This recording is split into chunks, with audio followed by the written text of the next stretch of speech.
បាទជម្រាបសួរពុកម៉ែបងប្អូនទាំងអស់គ្នាថ្ងៃនេះខ្ញុំធ្វើវីដេអូមួយទាក់ទងនឹងការបើកបរម៉ូតូនៅលើដងផ្លូវបាទយើងឃើញថាថ្មីនេះមានគ្រោះថ្នាក់ចរាចរណ៍រវាងម៉ូតូនិងឡានធំឡានកុងតឺន័រឡានដឹកទំនិញធំឃើញមានច្រើនវាកើតមកពីការខ្វះការប្រុងប្រយ័ត្នខ្វះការចាប់អារម្មណ៍ពីសំណាក់អ្នកបើកបរម៉ូតូជាពិសេសបើសិនជាអ្នកបើកបរម៉ូតូគាត់ដឹងខ្លួនគាត់មានការប្រុងប្រយ័ត្នអញ្ចឹងហេតុការគ្រោះថ្នាក់ហ្នឹងគឺអាចជៀសវាងបានបាទអញ្ចឹងថ្ងៃនេះខ្ញុំសូមលើកយក3ចំណុចចង់ចែករំលែកទៅបងប្អូនឲ្យមានការប្រុងប្រយ័ត្នបាទ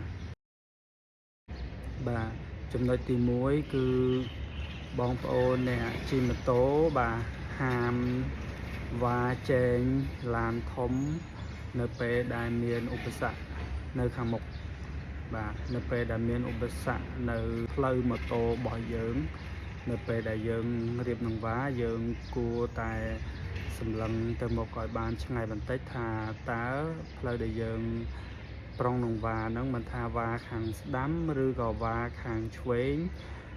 យើងគួរតែមើលឲ្យបានហ្មត់ចត់តិចចាំឲ្យវាស្រឡះល្អសុំវ៉ាហ្នឹងបញ្ជាហានិភ័យបានច្រើនបំផុតបាទឧទាហរណ៍ជាក់ស្ដែងនៅក្នុងវីដេអូនេះម៉ូតូគាត់វ៉ាទៅគាត់ទៅប៉ះជាមួយនឹងអ្នកធ្វើដំណើរផ្សេងទៀតដែលគាត់ធ្វើដំណើរស្របគ្នាដែរមានដឹកស្ពីងសពងហើយទៅប៉ះទៅក៏គាត់ទៅរេចកោចូលឡានប៉ុន្តែចៃដន្យល្អឡានគេចតន់ហើយអញ្ចឹងគាត់អត់បានចូលកង់ឡានទេតែគាត់បានដួលហើយឡានបានគេចតន់កុំឲ្យគាត់មានគ្រោះថ្នាក់ដល់ជីវិតភ្លាមតែហ្មងបាទហើយឧទាហរណ៍ទី2ដូចបងប្រុសម្នាក់នេះគាត់បើកវ៉ាដែរប៉ុន្តែនៅខាងមុខបែរជាមានដើមឈើស្ពីងសពងមកគាត់ចាប់ប្រាំងទៅគាត់ល្អដួលធ្លាក់ថ្នល់ធ្លាក់ចូលគុំព្រៃនឹងត្មងអានេះសំណាងហើយគាត់ល្អហើយគាត់ដួលធ្លាក់ថ្នល់តែបើគាត់ល្អហើយដួលមកខាងឡានគឺកង់ឡានកិនខ្ទេចត្មងគឺស្លាប់ត្មងអញ្ចឹងបានដោយសារឡានធំវាវែងអញ្ចឹងនៅពេលដែលវ៉ាគឺយើងត្រូវប្រើពេលវែងដែរយើងទ្រាំទៅវ៉ាផុតវាអញ្ចឹងក្នុងពេលដែលវាទៅមុខរហូត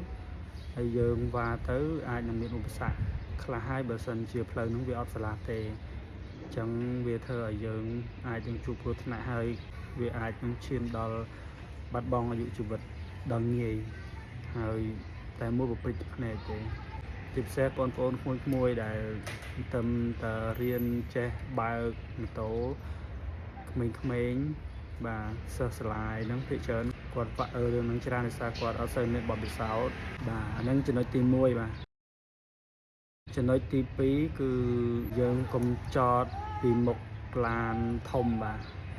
យើងចតពីមុខឡានធំឡានក្រុងក៏ដោយឡានដឹកទំនិញក៏ដោយឡានកុងតឺន័រក៏ដោយនៅពេលដែលយើងចតពីមុខគៀកពេកបាទឡានគាត់មើលអត់ឃើញទេគាត់បាំងព្រោះឡានគាត់ខ្ពស់អញ្ចឹងគាត់មើលចុះក្រោមមើលអត់ឃើញយើងឧទាហរណ៍ដូចម៉ូតូនៅក្នុងវីដេអូនេះដោយសារតែកង់ឡានដឹងមុនគាត់មានកញ្ចក់ពីខាងមួយទៀតសម្រាប់មើលពីមុខឡានអញ្ចឹងគាត់จะផ្លេប្រាប់មុនអញ្ចឹងវាអាចគេចផុតតែបើសិនជាឡាននឹងអត់មានកញ្ចក់មុខស្រាប់មើលចេះទេអញ្ចឹងគាត់នឹងអាចជួបគ្រោះថ្នាក់ដល់ងាយបាទគ្រោះថ្នាក់ដល់ជីវិតដល់ងាយហ្មងហើយឧទាហរណ៍ទី2ទៀតនេះគឺម៉ូតូមួយនេះគាត់ចតពីមុខឡានដែរឡានធ្វើដំណើរនៅលើដងផ្លូវប៉ុន្តែដោយសារគាត់ទៅឈប់មកផ្លែតតែម៉ូតូក៏ទៅឆ្លងកាត់ពីមុខឡានក៏អត់ដឹងថាឡានហ្នឹងកំពុងតែឆេះឬក៏ត្រូវទៅមុខទៀតអញ្ចឹងគាត់ទៅពេលដែលគាត់ធ្វើដំណើរទៅមានឡានធំពីមុខមួយដែលគាត់ប្រុងឆ្លងផ្លូវហ្នឹងវា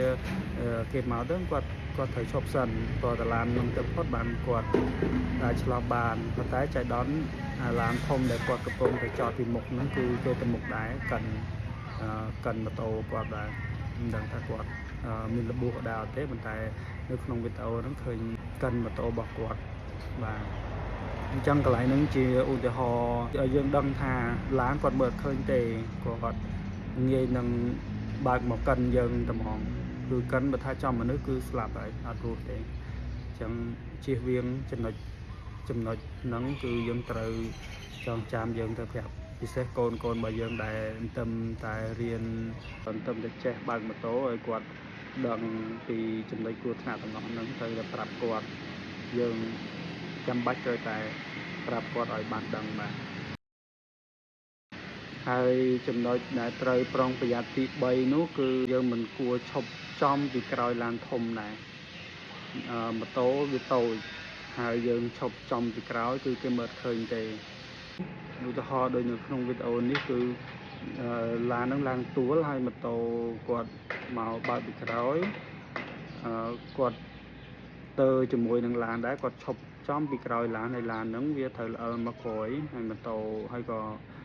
កិនម៉ូតូហ្នឹងត្មងតែចៃដន្យសំណាងល្អដែលម្ចាស់ម៉ូតូបានប្រាស់ខ្លួនផុតកង់ឡានហើយកិនម៉ូតូទេឥឡូវអាហ្នឹងឯងជាករណីដែលថាម៉ូតូគាត់អត់ដឹងខ្លួនដែរគាត់ក៏មិនដឹងថាឡានហ្នឹងទៅមុខមិនរួចហើយទៅថយក្រោយដែរបើគាត់ដឹងគាត់មិនឈប់ទេតែនេះគាត់អត់ដឹងតែអាត្រង់ហ្នឹងហើយដែលយើងត្រូវដឹងខ្លួនមុនថាយើងមិនគួរឈប់ចំពីក្រោយឡានធំទេព្រោះ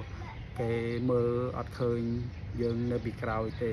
បើយើងឈប់យើងគួរតែនៅពីខាងយ៉ាងម៉េចយើងគេចផុតបាទហើយដូច